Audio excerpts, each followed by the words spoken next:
Now we talk about recurrent neural networks or RNN. Recurrent neural networks are a very important variant of neural networks, widely used for solving tasks involving temporal sequence, such as speech, text, audio, or time series. Unlike standard feed-forward neural networks, a recurrent neural network has feedback connections, so allowing the network with short-term memory capability so that it can process the entire sequences of data, such as speech or video or text. Now first we consider recurrent neural networks without hidden states. Let's just take a look at a single hidden layer. Given a mini batch of instances x with n instances and d input features, the output of the hidden layer h is a function phi, or the activation phi, of the input x times the width wxh plus bh. Now regarding the size, notice that the number of instances in x is n, and the number of input features in x is d. So the size of x is n by d. The size of wxh is then x by h, so that it makes the matrix multiplication work. bh is over vector. This vector has h bias value, and h is the number of hidden units in the layer. So you may notice that the size of the result of the matrix product is n by h, and the size of the vector is 1 by h. So actually bh is replicated to match the product. Now let's have a look at the output layer. Let's say we have q categories in the classification problem. Here notice that the size of h, the hidden layer, is n by h. So this is n by h, and that is another width with the size of h by q, and q is number of output or number of categories. So that leads to the size of the output layer to be n by q.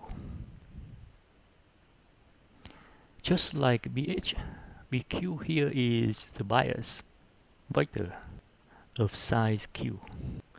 Now we switch to our eyes to recurrent networks with hidden states.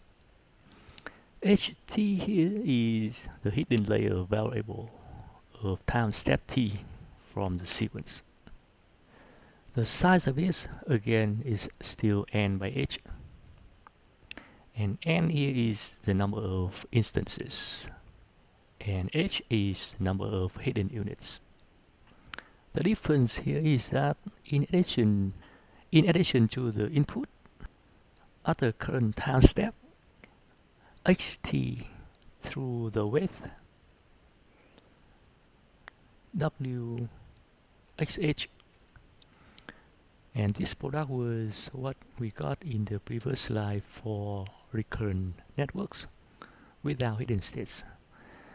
Now we also have another element, which is the hidden variable of the previous time step through a width matrix whh. whh has the size of h by h, and again bh is the bias vector. At the time step t, the output of the output layer ot is calculated Just similarly as in the case of recurrent networks without hidden states.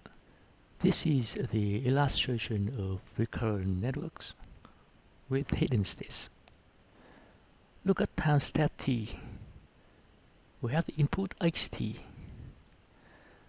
The input goes through or multiplied by the width matrix, and that is W XH. Also, we have the hidden states from the previous time step, ht minus 1. This goes through another width matrix and multiplied by the width matrix, which is WHH.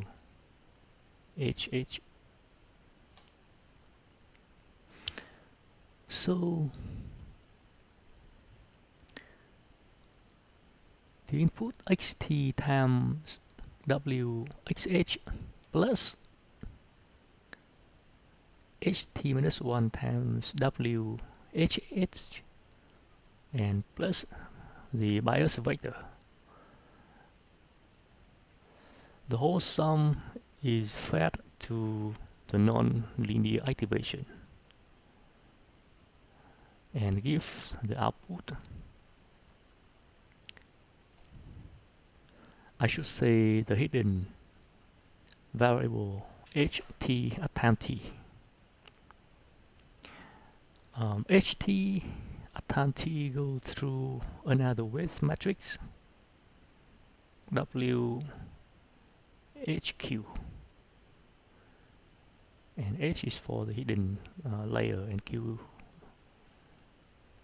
is for the number of categories in the output layer. So HT times WHQ and plus some bias vector give the output OT at time t. So this you have OT and OT plus 1. And previously in the previous time step you also have OT minus 1.